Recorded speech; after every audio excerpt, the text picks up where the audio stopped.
Halo anak-anak, di materi kali ini kita akan membahas hewan dan tumbuhan langka. Di Indonesia terdapat banyak keanekaragaman hayati, keanekaragaman makhluk hidup yang sangat banyak. Tetapi ada beberapa jenis hewan dan tumbuhan yang mengalami kelangkaan atau kepunahan. Nah, selanjutnya simak baik-baik penjelasan berikut ya. Apa penyebab kelangkaan hewan dan tumbuhan? Yang pertama, disebabkan oleh bencana alam. Bencana alam itu contohnya gunung meletus, kemudian gempa bumi, tsunami, banjir, dan lain-lain. Bencana alam bisa menyebabkan rusaknya habitat hewan dan tumbuhan, sehingga hewan dan tumbuhan tidak mempunyai tempat tinggal hingga menyebabkan hewan dan tumbuhan itu punah. Kemudian yang kedua, perkembangbiakan yang lambat. Contoh hewan yang mengalami perkembangbiakan yang lambat atau lama adalah harimau, kemudian gajah, badak, itu termasuk yang lama. Kalau yang cepat itu seperti ayam, kambing, itu termasuk cepat. Yang ketiga, disebabkan oleh perburuan atau penebangan liar. Kalau hewan, perburuan liar. Nah, kalau tumbuhan, disebabkan oleh penebangan liar yang bertujuan untuk mendapat keuntungan di golongan tertentu atau pihak tertentu. Nah, kemudian penyebab yang ketiga karena alih fungsi hutan. Alih fungsi hutan itu berarti hutan ditebang untuk didirikan gedung-gedung atau mungkin perumahan, sehingga menyebabkan rusaknya habitat hewan dan tumbuhan. Penyebab yang selanjutnya adalah untuk perdagangan ilegal. Nah, ini ada kaitannya dengan perburuan atau penebangan liar tadi. Misalnya, harimau diburu untuk diambil kulitnya untuk dibuat kerajinan tas. Sehingga lama-kelamaan harimau akan punah. Hewan dan tumbuhan langka perlu dilestarikan dengan tujuan untuk menjaga keseimbangan ekosistem di muka bumi ini, supaya tetap berjalan dengan baik dan seimbang. Karena jika ada beberapa hewan atau tumbuhan yang tidak ada, itu bisa mempengaruhi ekosistem. Yang kedua, untuk melestarikan keanekaragaman hayati. Yang ketiga, untuk memenuhi kebutuhan masyarakat seperti untuk bahan bangunan, untuk bahan makanan, dan obat-obatan. Yang keempat, untuk mendapatkan lingkungan yang nyaman, terhindar dari polusi, terutama jika ditanami dengan banyak tumbuhan. Dan yang kelima, dapat dimanfaatkan sebagai tempat pariwisata, misalnya kebun binatang, kemudian ada taman rekreasi. Cara pelestarian hewan dan tumbuhan langka secara garis besar itu ada dua. Yang ke satu, pelestarian in situ. In berarti pelestarian yang dilakukan pada tempat asli hewan atau tumbuhan tersebut.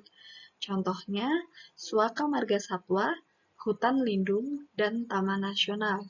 Suaka Marga Satwa itu tempat untuk melindungi hewan-hewan tertentu.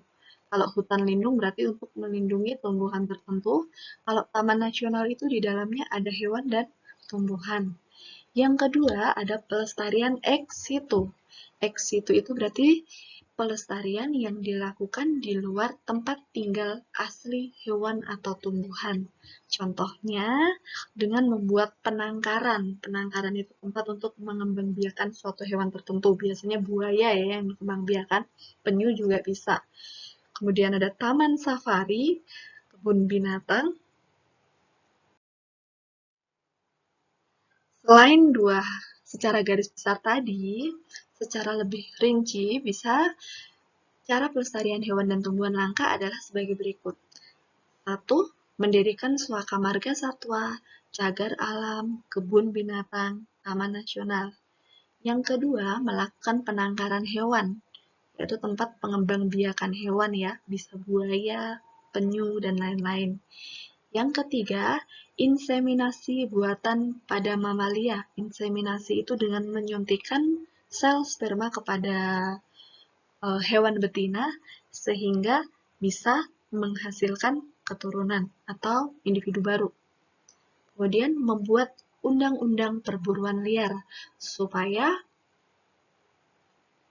orang-orang yang memburu secara liar itu jera atau takut.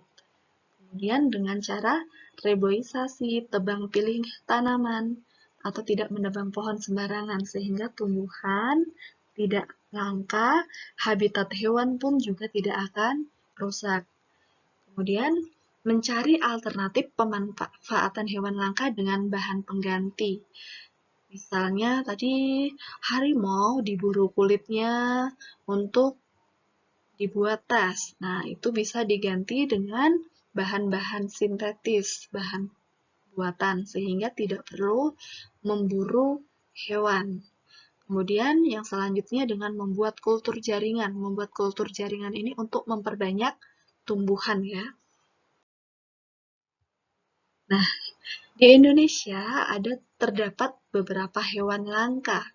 Yang pertama ada harimau Sumatera, gajah, babi rusa. Itu gajah ya, salah. Kemudian asalnya itu dari Sumatera. Kemudian ada burung cendrawasih dari Papua, ada badak Jawa dari Jawa, kemudian ada orang utan dari Kalimantan, komodo dari Nusa Tenggara Timur, dan jalak Bali dari Bali. Ini adalah beberapa hewan langka di Sedangkan tumbuhan langka yang ada di Indonesia adalah Rafflesia arnoldi.